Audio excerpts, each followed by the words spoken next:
আসসালামু আলাইকুম ওয়া রাহমাতুল্লাহ। প্রিয় 2025 সালের এসএসসি শিক্ষার্থীবৃন্দ, আমার চ্যানেল মাধ্যমিক গণিতে তোমাদের স্বাগতম। টেস্টের পর গণিতে তোমাদের প্রস্তুতির সম্পূর্ণতার জন্য আমি দেশের স্বনামধন্য স্কুলগুলোর টেস্টের প্রশ্নের সমাধান করে দেখাচ্ছি। আজকের এই পর্বে মাইলস্টোন স্কুল অ্যান্ড কলেজের জ্যামিতির অংশটি সমাধান করে দেখাবো। জ্যামিতির অর্থাৎ খ বিভাগে প্রথম 4 নম্বর প্রশ্নে প্রথমে চিত্র দেখতে পাচ্ছ। বৃত্তের চিত্র দেয়া আছে। বলা হয়েছে চিত্রে বৃত্তের কেন্দ্র সি। সি হচ্ছে বৃত্তের কেন্দ্র। বৃত্তের ভেতরে একটা অন্তর্লিখিত চতুর্ভুজ দেখতে পাচ্ছি, এ ডি বিই। ক নম্বর প্রশ্নে বলা হচ্ছে 2 সেন্টিমিটার বাহু বিশিষ্ট সমবাহু ত্রিভুজের ক্ষেত্রফল নির্ণয় করো। উদ্দীপকের সাথে এটির কোনো সম্পর্ক নেই। প্রথমে এটির সমাধানে আসা যাক। সমবাহু ত্রিভুজের এক বাহুর দৈর্ঘ্য 2 সেন্টিমিটার। তাহলে ক্ষেত্রফল, আমরা সমবাহু ত্রিভুজের ক্ষেত্রফলের সূত্র জানি, √3/4 a স্কয়ার। এ মানে হচ্ছে এক বাহুর দৈর্ঘ্য, প্রশ্নে দেয়া আছে 2, তো সেই মান এখানে বসানো হলো। 2 স্কয়ার করলে 4 হয়। এই 4-এর সাথে নিচের এই 4টা যদি কেটে দিই তাহলে শুধু √3 থাকে বর্গ সেন্টিমিটার। এই সহজেই হিসাবটা করা গেল। খ নম্বর প্রশ্নে বলা হচ্ছে যে প্রমাণ করো কোণ এডিবি = ½ কোণ এসিবি। এই যে চিত্রে এডিবি অর্থাৎ এটা হচ্ছে এই চাপের উপরকার বৃত্তস্থ কোণ, আর এসিবি হচ্ছে এই একই চাপ এইবি চাপ, এই চাপের উপরকার এসিবিটা হচ্ছে কেন্দ্রস্থ কোণ। তাহলে প্রমাণ করতে হবে যে এই বৃত্তস্থ কোণ কেন্দ্রস্থ কোণের অর্ধেক। তো আসো এবার প্রমাণ করা যাক। এমন একটা চিত্র এঁকে সেই চিত্রের আবার সামান্য একটু মডিফাই করা হয়েছে। উদ্দীপকে যে চিত্রটা দেয়া ছিল তার মধ্যে আমরা এই ডিসি যোগ করে এম পর্যন্ত বর্ধিত করেছি। বিশেষ নির্বাচন, সি কেন্দ্র বিশিষ্ট বৃত্তে এইবি উপচাপের উপর দণ্ডায়মান বৃত্তস্থ কোণ এডিবি এবং কেন্দ্রস্থ কোণ এসিবি। প্রমাণ করতে হবে, প্রশ্নেই দেয়া আছে সেটি, কোণ এডিবি = ½ কোণ এসিবি, অর্থাৎ বৃত্তস্থ কোণ কেন্দ্রস্থ কোণের অর্ধেক। তো আমরা অঙ্কনে যেটুকু বাড়তি অঙ্কন করেছি সেটি এই অঙ্কনে লিখে দিলাম যে ডি বিন্দু থেকে কেন্দ্রগামী ডিএম রেখাংশ আঁকি। এরপর প্রমাণে আসা যাক।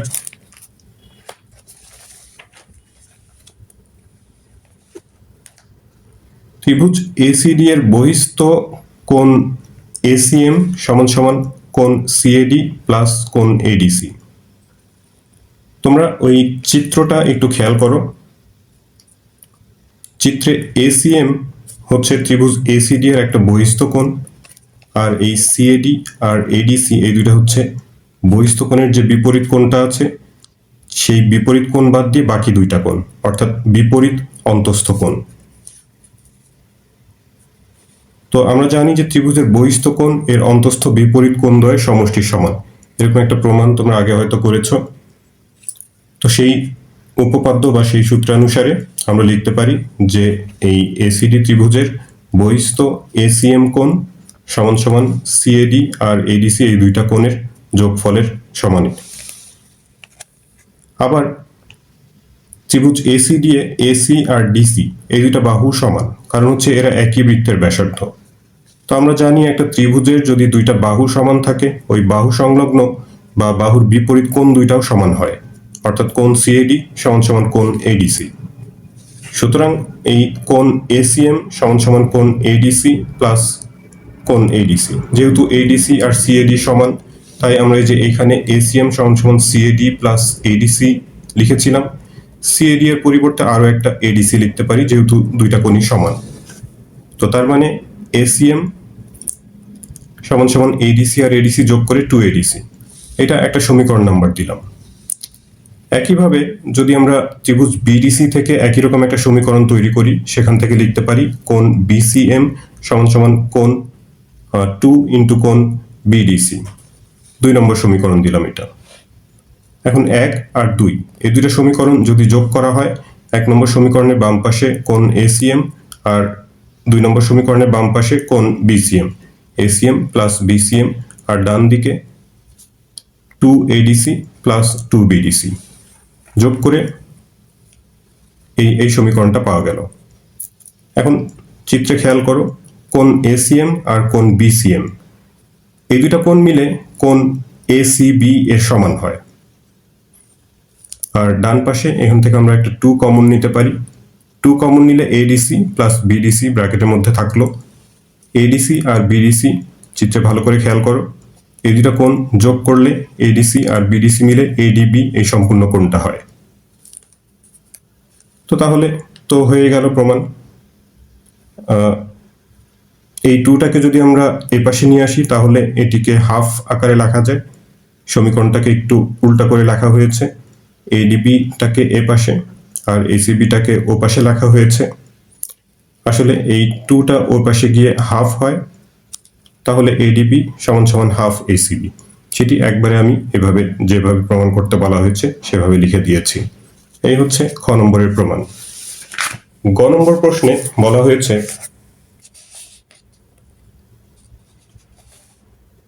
প্রমাণ করো যে কোণ এডিবি প্লাস কোণ এইবি সমান সমান 2 সমকোণ। এডিবি মানে হচ্ছে এই চিত্র দেখো, এই এডিবি এই কোণটা, আর এইবি মানে হচ্ছে এই কোণটা। অর্থাৎ এই বৃত্তের যে অন্তর্লিখিত চতুর্ভুজটা আছে তার এই দুইটা বিপরীত কোণ, এদের সমষ্টি 2 সমকোণ, সেটি প্রমাণ করতে বলা হয়েছে। তো এই প্রমাণে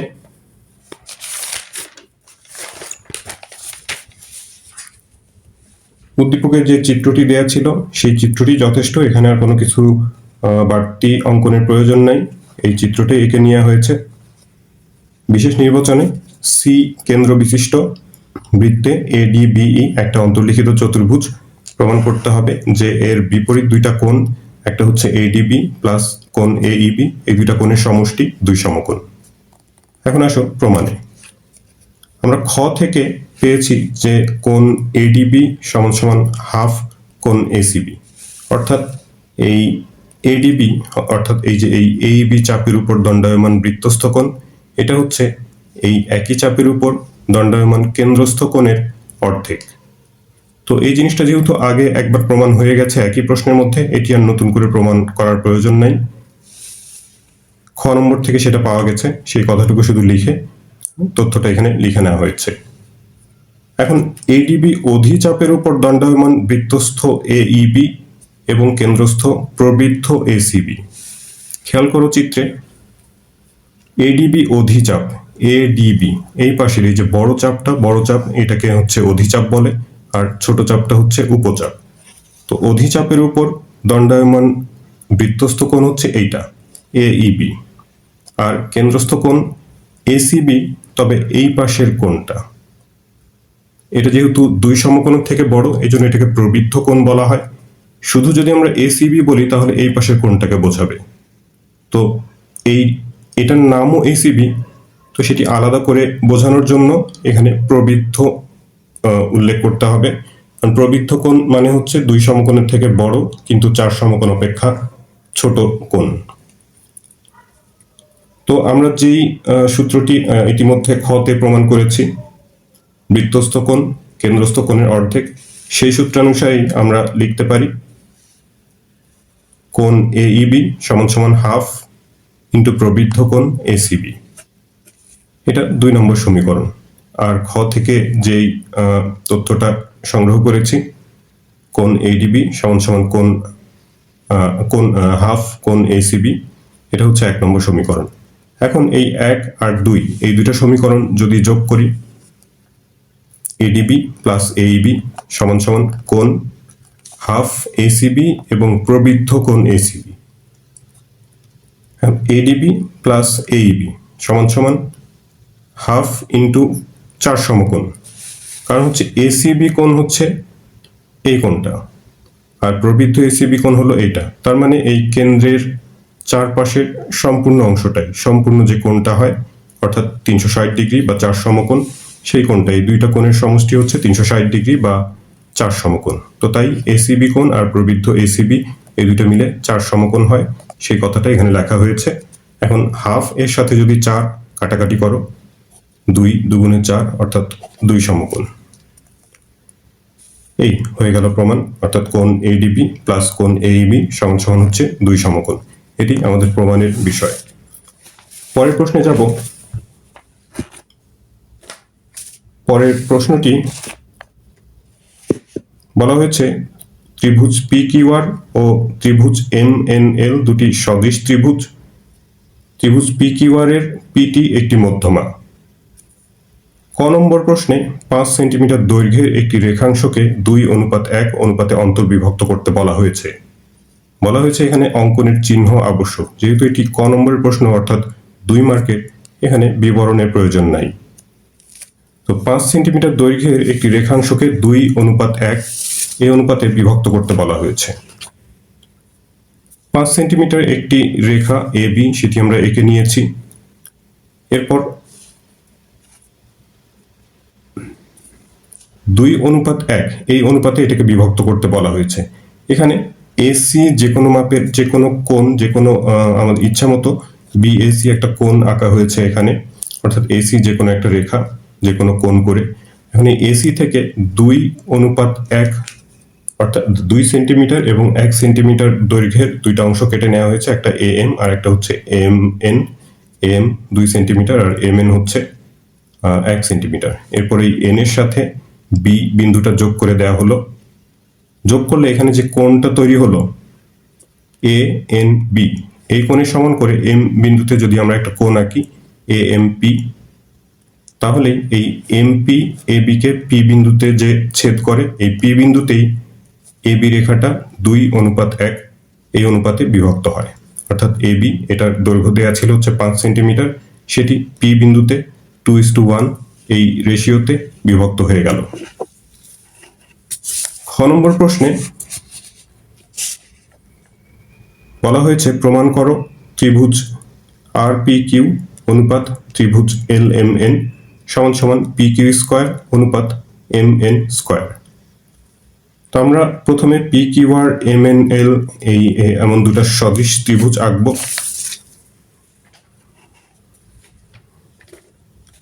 এই যে পি কিউ আর আর হচ্ছে এম এন এল দুটা ত্রিভুজ আঁকা হয়েছে। উপপাদ্যের প্রমাণের বেলাতে একদম মাপ নিয়ে তো চিত্র আঁকার প্রয়োজন নেই, অনুমান করে আঁকলেই হবে। তো সদৃশ ত্রিভুজের অনুরূপ বাহুগুলোর অনুপাত সমান হয়। কোণ সবগুলো সমান, কিন্তু বাহুগুলো সমান হতেও পারে নাও হতে পারে। তো সেই জিনিসটা মাথায় রেখে তারপরে চিত্রটা আঁকা হয়েছে। যদিও এখানে সঠিক মাপের প্রয়োজন নাই, তারপরেও দেখতে যেন মোটামুটি ঠিক মনে হয় সেই আন্দাজে আঁকা হয়েছে। এখানে পিজি আর এমএইচ লম্ব। বিশেষ নির্বাচনে আমরা লিখলাম যে ত্রিভুজ পি কিউ আর আর ত্রিভুজ এম এন এল এই দুইটা হচ্ছে সদৃশ ত্রিভুজ, অর্থাৎ পি কোণ আর এম কোণ সমান। এই যে পি কোণ আর এই এম কোণ সমান, কিউ আর এন কোণ সমান, আর আর এল এই দুইটা কোণ সমান, অর্থাৎ এই ত্রিভুজের 3 কোণ এই ত্রিভুজের 3 কোণের সমান। প্রমাণ করতে হবে যে ত্রিভুজ আর পি কিউ অনুপাত ত্রিভুজ এল এম এন সমান সমান পি কিউ স্কোয়ার অনুপাত এম এন স্কোয়ার। তো এটি প্রমাণের জন্য আমরা পি আর এম এই দুই বিন্দু থেকে কিউ আর আর এন এল এর উপর পিজি আর এম এইচ লম্ব আঁকি। এই পিজি আর এম এইচ লম্ব আঁকার কথা লেখা হলো। এবার প্রমাণে আসি। ত্রিভুজ আর পি কিউ সমান সমান হচ্ছে হাফ গুণ কিউ আর গুণ পিজি, কারণ আমরা ত্রিভুজের ক্ষেত্রফলের সূত্র জানি, হাফ গুণ ভূমি গুণ উচ্চতা। সেই সূত্রানুসারে হাফ গুণ কিউ আর গুণ পিজি। কিউ আর হচ্ছে ভূমি আর পিজি হলো উচ্চতা। একইভাবে এই এল এম এন ত্রিভুজের ক্ষেত্রফল হচ্ছে হাফ, ভূমি এটার এন এল আর উচ্চতা হচ্ছে এম এইচ। এখন এই দুইটা ত্রিভুজের যদি আমরা অনুপাত তৈরি করতে চাই, ভাগ করি। পি কিউ আর ত্রিভুজকে এল এম এন ত্রিভুজ দিয়ে যদি ভাগ করি, ডান পাশে এদের যে ক্ষেত্রফল নির্ণয় করা হলো সেই ক্ষেত্রফল দুটির ভাগফল। ভাগ করলে এখানকার হাফ আর হাফ কেটে দিতে পারি। এটা দিয়ে এই কিউআর বাই এনএল আর পিজি বাই এমএইচ একটু আলাদা করে ভেঙে লেখা হয়েছে। তাহলে এই ত্রিভুজ পিকিউআর বা আরপিকিউ আর ত্রিভুজ এলএমএন এর অনুপাত, এটিকে আমরা লিখতে পারি PQ by MN into PG by MH. এখানে কিউআর বাই এনএল ছিল, আমরা এখানে লিখলাম পিকিউ বাই এমএন। কিভাবে? কারণ হচ্ছে সদিশ কোণী ত্রিভুজের বা সদিশ ত্রিভুজের অনুরূপ বাহুগুলোর অনুপাত সমান। তো কিউআর আর এনএল, কিউআর আর এনএল এই দুইটা বাহুরও যে অনুপাত, পিকিউ আর এমএন এই দুইটা বাহুর অনুপাত একই। তাই আমরা এই কিউআর বাই এনএল এর জায়গাতে পিকিউ বাই এমএন লিখেছি এখানে। এটিকে একটা সমীকরণ নাম্বার দেওয়া হলো।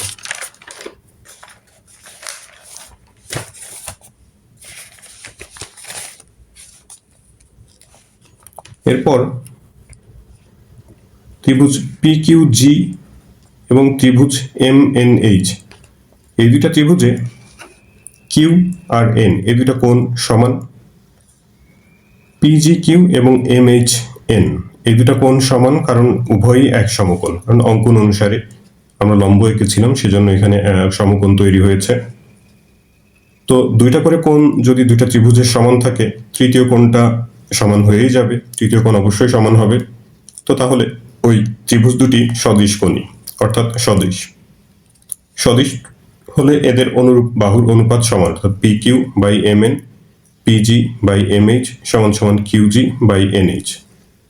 তো এক থেকে আমরা তাহলে পাই ত্রিভুজ যে আরপি কিউ আর এলএমএন এর যে অনুপাতটা আমরা 1 নম্বরে বের করেছিলাম, সেখানে একটু আগের পেজে দেখি, একটু দেখতে পাচ্ছ আশা করি তোমরা, যে P Q by M N into PG by MH.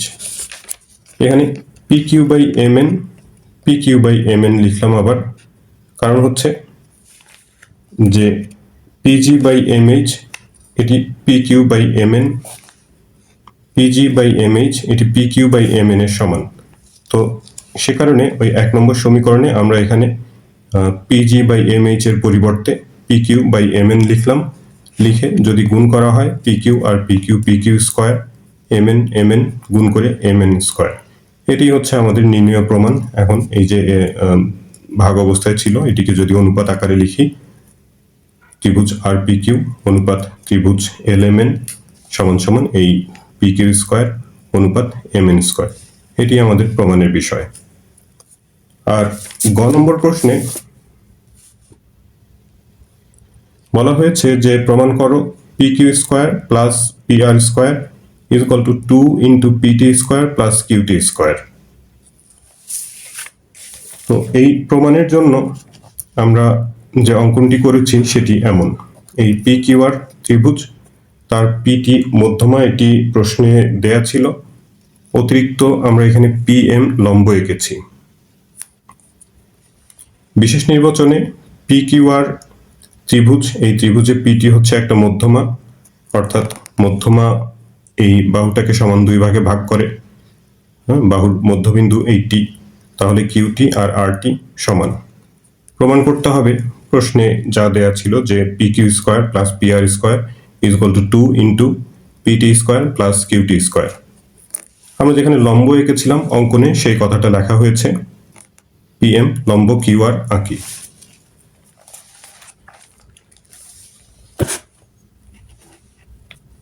প্রমাণে সমকোণী ত্রিভুজ পিএমটি, এই ত্রিভুজ থেকে আমরা লিখতে পারি PM square plus TM square is equal to PT square. তোমরা একটু চিত্রের দিকে খেয়াল করো, পিথাগোরাসের সূত্র অনুসারে এটি লেখা যায়।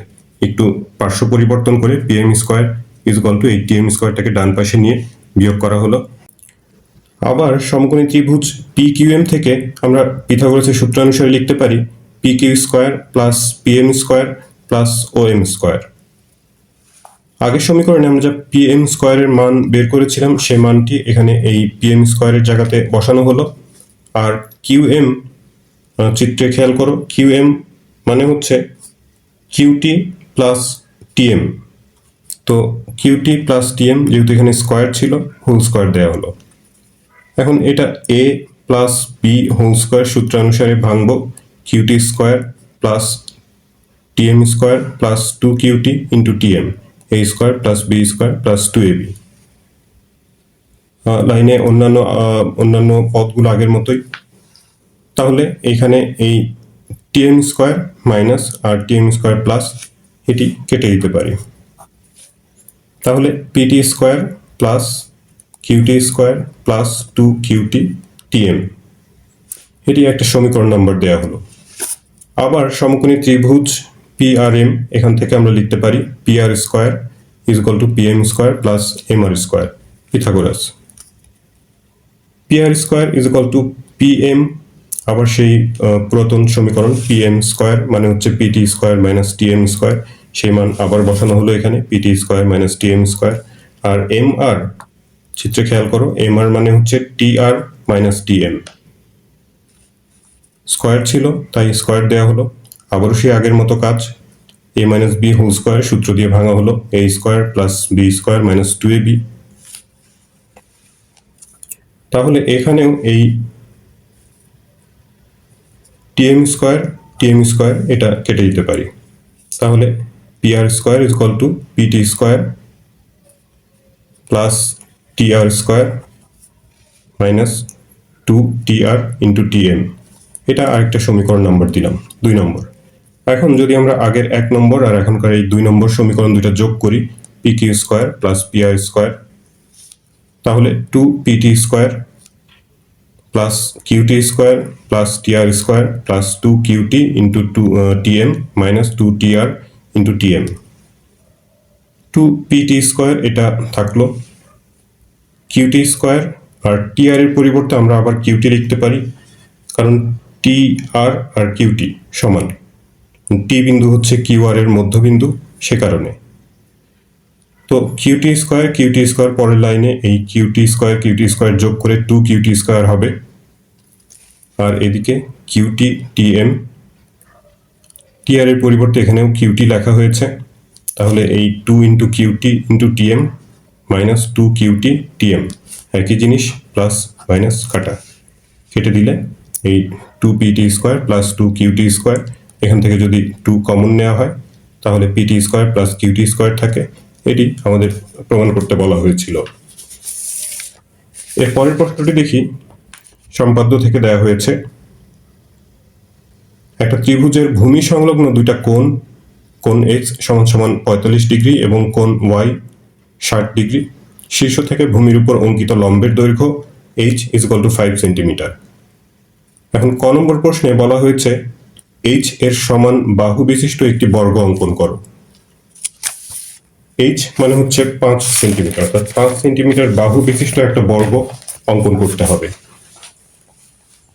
প্রথমে আমরা এইচ অর্থাৎ 5 সেন্টিমিটার একটা বাহু এঁকে নিলাম। এরপর যে কোনো একটি রশ্মি পি ওয়াই, সেখান থেকে এইচ এর সমান করে পি কিউ কেটে নিলাম। পি কিউ এর পি বিন্দুতে একটা সমকোণ বা একটা লম্ব আঁকলাম, পি কিউ এর উপর পি এক্স লম্ব আঁকলাম। এই পি এক্স থেকে পি এস সমান সমান এইচ কেটে নিলাম, কারণ বর্গের সবগুলো বাহু সমান এবং কোণ সমকোণ হয়, তাই এখানে সমকোণ আঁকা হয়েছে বা 90 ডিগ্রি কোণ আঁকা হয়েছে, এবং অন্য বাহুটাও এইচ এর সমান করে, অর্থাৎ যে বাহুটা দেয়া ছিল সেই বাহু সমান করে কেটে নেওয়া হয়েছে। এখন যদি আমরা এই কিউ বিন্দু আর এস বিন্দুকে কেন্দ্র করে ওই একই ব্যাসার্ধ অর্থাৎ এইচ এর সমান ব্যাসার্ধ নিয়ে দুইটা বৃত্তচাপ আঁকি একই পাশে, বৃত্তচাপ দুইটা আর বিন্দুতে ছেদ করে পরস্পরকে, এরপরে কিউ আর এস আর যোগ করি, তাহলে এই পি কিউ আর এস এটাই হচ্ছে আমাদের নির্ণেয় বর্গ। পরবর্তী প্রশ্ন, উদ্দীপকে যে তথ্যগুলো দেয়া ছিল ত্রিভুজের ভূমি সংলগ্ন দুইটা কোণ 45 এবং 60 ডিগ্রি এবং শীর্ষ থেকে ভূমির উপর অঙ্কিত লম্বের দৈর্ঘ্য 5 সেন্টিমিটার এইচ, এই ত্রিভুজটা অঙ্কন করতে বলা হয়েছে। তো এই ত্রিভুজ অঙ্কনের জন্য প্রথমে যে সমস্ত তথ্য উদ্দীপকে দেয়া রয়েছে সেগুলো আমরা এঁকে নিয়েছি। এরপর এভাবে লম্বা একটা রেখা এজি আঁকলাম, রশ্মি এজি রশ্মি আঁকি। এজি রশ্মির এ এম সমান সমান এইচ, এটা কেটে নেওয়া হলো। এরপর এই এ বিন্দুতে একটা লম্ব আঁকি, এই লম্ব আঁকি এবং সেটাকে ডি পর্যন্ত বিপরীত দিকে বর্ধিত করি। এই ডিএই রেখার সমান্তরাল পি কিউ রেখা আঁকি এম বিন্দু দিয়ে। যেহেতু এই রেখাটা এই রেখার উপর লম্ব, তাহলে এম বিন্দু যদি আমরা লম্ব আঁকি তাহলেই এই পি কিউ সমান্তরাল রেখাটা পাওয়া যাবে। এখন আমরা এ বিন্দুতে প্রদত্ত এক্স অর্থাৎ 45 ডিগ্রি কোণের সমান করে ডি এ বি কোণ আঁকলাম। আর একই বিন্দুতে ই এ সি, এটা হচ্ছে ওয়াই কোণের সমান করে অর্থাৎ 60 ডিগ্রি কোণ, সেই কোণটি এঁকে নিলাম। এই কোণের বাহু দুইটা এ বি এবং এ সি, বাহু দুইটা পি কিউকে বি এবং সি বিন্দুতে ছেদ করে। তাহলে এই এ বি সি হচ্ছে আমাদের নির্ণেয় ত্রিভুজ। অঙ্কনের বিবরণ যা আমি এতক্ষণ বললাম সেটি একটু সাজানো গোছানো ভঙ্গিতে। একটা ত্রিভুজের ভূমি সংলগ্ন দুটি কোণ, কোণ এক্স সমান সমান 45 ডিগ্রি এবং কোণ ওয়াই সমান সমান 60 ডিগ্রি। শীর্ষ থেকে ভূমির উপর অঙ্কিত লম্বের দৈর্ঘ্য h = 5 সেন্টিমিটার দেওয়া আছে। ত্রিভুজটি আঁকতে হবে। অঙ্কনের বিবরণ: যে কোনো রশ্মি এজি থেকে এ এম = h কেটে নিই। এ ও এম বিন্দু দিয়ে ডিই সমান্তরাল এ এম এবং পি কিউ ডিই লম্ব এ এম এবং পি কিউ লম্ব এ এম আঁকি। এ বিন্দুতে কোণ ডিএবি সমান সমান কোণ এক্স এবং কোণ সিএই সমান সমান ওয়াই কোণ আঁকি। এবি ও এসি রেখা পি কিউকে যথাক্রমে বি ও সি বিন্দুতে ছেদ করে। তাহলে ত্রিভুজ এবিসি নির্ণেয় ত্রিভুজ। প্রিয় শিক্ষার্থী, এবারে জ্যামিতি অংশের শেষ প্রশ্নটি। বলা হয়েছে এইচ এর সমান বাহু বিশিষ্ট একটি সমবাহু ত্রিভুজ অঙ্কন করে এর পরিবৃত্ত অঙ্কন করো।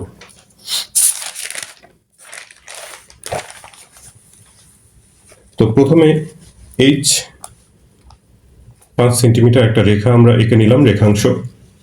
তারপর সেই রেখাংশের সমান বাহু বিশিষ্ট একটা সমবাহু ত্রিভুজ আঁকলাম। বিডি যে কোনো একটা রশ্মি, সেখান থেকে বিসি = এইচ কেটে নেওয়া হয়েছে।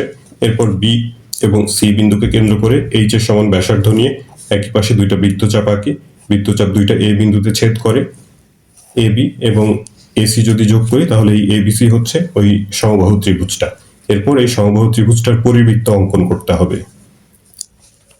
তো পরিবৃত্ত অঙ্কনের জন্য যে কোনো দুইটা বাহুর সমদ্বিখণ্ডক আঁকতে হয়। এখানে এ বি এবং এসি, এই দুইটা বাহুর সমদ্বিখণ্ডক এঁকেছি আমি, এ বি এবং এসি। এ এবং বি বিন্দুকে কেন্দ্র করে এ বি এর অর্ধেকের বেশি ব্যাসার্ধ নিয়ে এই পাশে একটা আর এই পাশে একটা বৃত্তচাপ, একইভাবে এই বিন্দুকে কেন্দ্র করে আরো দুইটা বৃত্তচাপ। বৃত্তচাপ দুইটা এম আর এন বিন্দুতে ছেদ করে। এম এন যোগ করলেই এই এ বি রেখার সমদ্বিখণ্ডক পাওয়া যায়। একইভাবে এসি রেখারও সমদ্বিখণ্ডক পি কিউ আঁকা হয়েছে, যেটি এম এন কে ও বিন্দুতে ছেদ করে। তাহলে এই ও বিন্দুই হচ্ছে পরিবৃত্তের কেন্দ্র। আর পরিবৃত্ত যেহেতু ত্রিভুজের শীর্ষ বিন্দুগুলো দিয়ে যায়, তাই এই কেন্দ্র থেকে যে কোনো একটা শীর্ষের দূরত্ব যদি আমরা মেপে নিই, এখানে ও আর এ যোগ করা হয়েছে। এই ও এ অথবা এদিকে তোমরা ও বি বা ও সি যে কোনো একটা অংশ যোগ করতে পারো। এই ও এ এখানে যোগ করা হয়েছে, ও এটাই হবে হচ্ছে পরিবৃত্তের ব্যাসার্ধ। ও বিন্দুকে কেন্দ্র করে এই ও এ এর সমান ব্যাসার্ধ নিয়ে যদি একটা বৃত্ত আঁকা হয় তাহলে এটাই হচ্ছে নির্ণেয় পরিবৃত্ত। বিবরণে লিখেছি h = 5 সেন্টিমিটার এর সমান বাহু বিশিষ্ট একটা সমবাহু ত্রিভুজ অঙ্কন করে এর পরিবৃত্ত অঙ্কন করতে হবে। অঙ্কনের বিবরণ: যে কোনো একটি রশ্মি বিডি থেকে বিসি = h কাটি। বিসি এর বি ও সি বিন্দুকে কেন্দ্র করে এইচ এর সমান ব্যাসার্ধ নিয়ে একই পাশে দুইটি বৃত্তচাপ আঁকি, যারা পরস্পরকে এই বিন্দুতে ছেদ করে। এ বি এবং এসি যোগ করি। এ বি ও এসি বাহুর সমদ্বিখণ্ডক যথাক্রমে এম এন ও পি কিউ আঁকি। এম এন ও পি কিউ পরস্পরকে ও বিন্দুতে ছেদ করে। ও এ যোগ করি। ও বিন্দুকে কেন্দ্র করে ও এ এর সমান ব্যাসার্ধ নিয়ে অঙ্কিত বৃত্তই নির্ণেয় পরিবৃত্ত। প্রিয় শিক্ষার্থীবৃন্দ, জ্যামিতির অংশটি আজ এখানেই শেষ হলো। আল্লাহ হাফেজ।